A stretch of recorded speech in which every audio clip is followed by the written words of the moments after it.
guys, welcome back to my channel. Oke, jadi sebelum masuk ke dalam pembahasan hari ini, kita harus berpikir bahwa English is fun.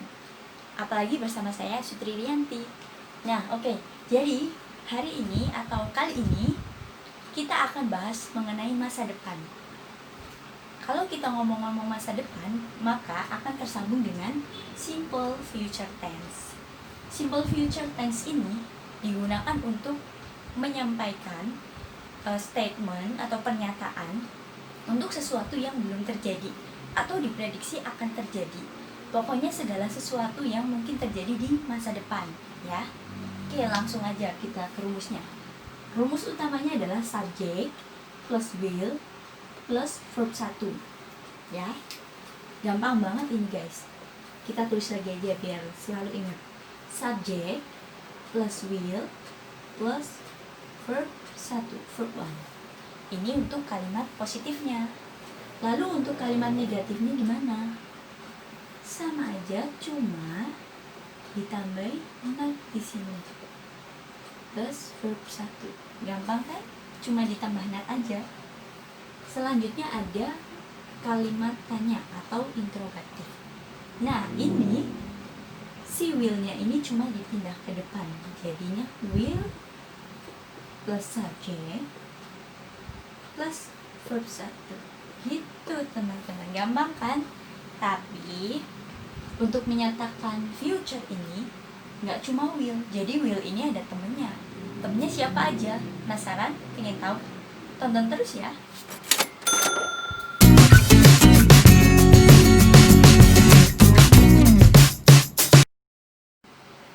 Ya, jadi ini yang saya maksud tadi, si will ini ada temennya. Untuk menyatakan future atau rencana atau sesuatu yang belum terjadi, selain kita bisa pakai will, kita juga bisa pakai shall atau bisa juga pakai be going to. Tapi ketiganya ini kita sesuaikan dengan kondisinya. Kondisi apa aja? Kita bahas ya. Yang pertama adalah prediction.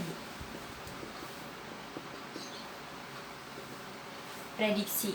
Jadi seseorang berbicara tentang sesuatu yang mungkin nanti bisa terjadi atau mungkin juga nggak terjadi, tapi yang kita bicarakan di sini adalah prediksi tentang sesuatu yang akan terjadi. Untuk menyatakan si prediction ini, kita bisa pakai will atau juga bisa pakai be going to. Contohnya, misalkan kita ngomong, sepertinya nanti akan hujan ya. Itu termasuk prediksi kan? Kita coba. I think it will rain. Di sini kita pakai will, jadi langsung aja subject plus will plus kata kerja. Tapi kalau pakai be going to, ada sedikit perbedaan. Jadinya I think it. Nah, bedanya di sini. Kalau ini kita langsung will, kalau ini kita sambung ke to be-nya dulu. To be-nya dulu. Si it ini to be-nya adalah is. Jadi kita tulis is karena ini it. It is baru deh going to rain. Jadi untuk si to be-nya ini kita sesuaikan dengan subjek. Kalau subjeknya it berarti to be-nya is. Masih ingat to be apa aja?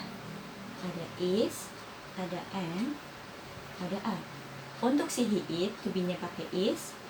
Kalau si am ini untuk I, dan are untuk they, we, dan you. Disesuaikan tergantung subjek ya. Yes!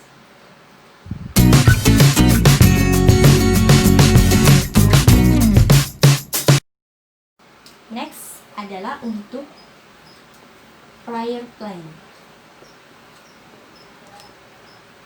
Apa prior plan? Prior plan itu rencana yang sudah matang.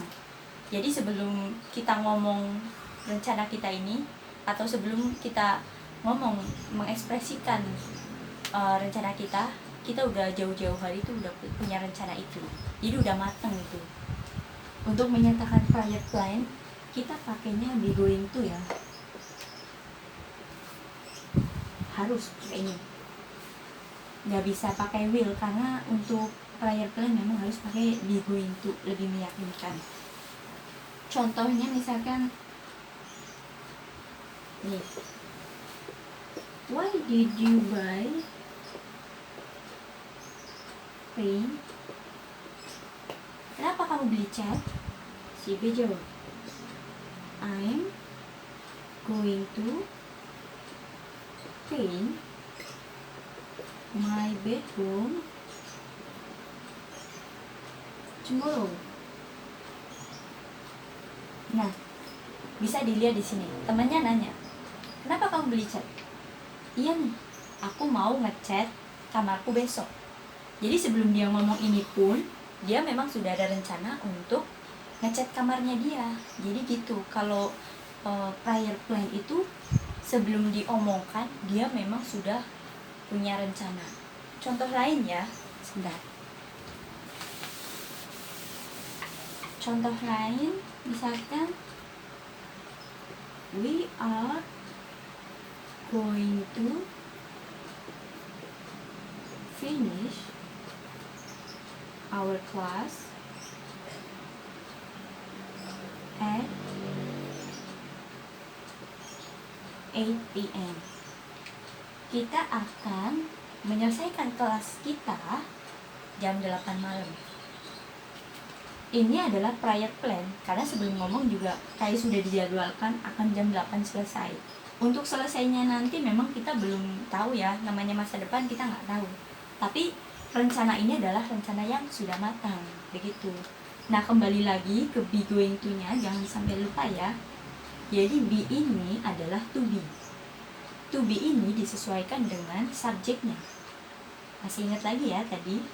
We, to be-nya adalah are. Jadi we are going to finish our class at 8 p.m.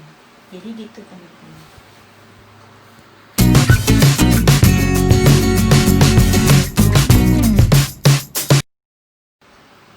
Oke. Yang ketiga adalah willingness.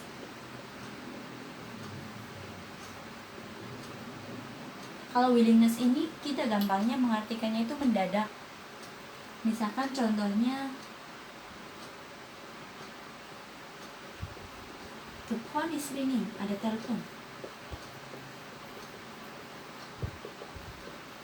Nah, ekspresinya gini, okay, I will get it.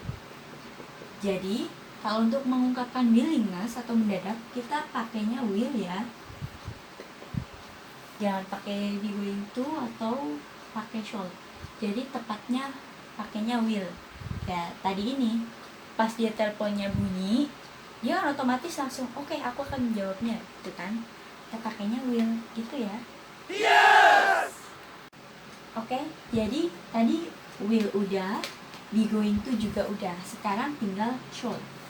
Shall ini sebenarnya jarang digunakan ya, karena shall biasanya digunakan untuk situasi yang formal. Dan shall ini terbatas hanya untuk subjek I dan juga we. Jadi kalau misalkan they atau you atau she, jangan pakai ini. Ini hanya untuk I and we. Contohnya ya, kalau shall ini kan untuk situasi yang formal. Jadi contohnya juga formal. Misalkan saya bikin ini, I shall go to see my boss and I shall ask him about the education. Ini kan dia ngomong sama bosnya ya gitu. Jadi aku akan menemui bosku dan aku akan memintanya untuk menjelaskan keputusan ini, begitu. Yang diingat, shall ini hanya untuk I dan we. Dan shall untuk situasi yang formal. Kita sama bos atau mungkin ada pelayan sama sang raja gitu. situasi yang formal, teman-teman.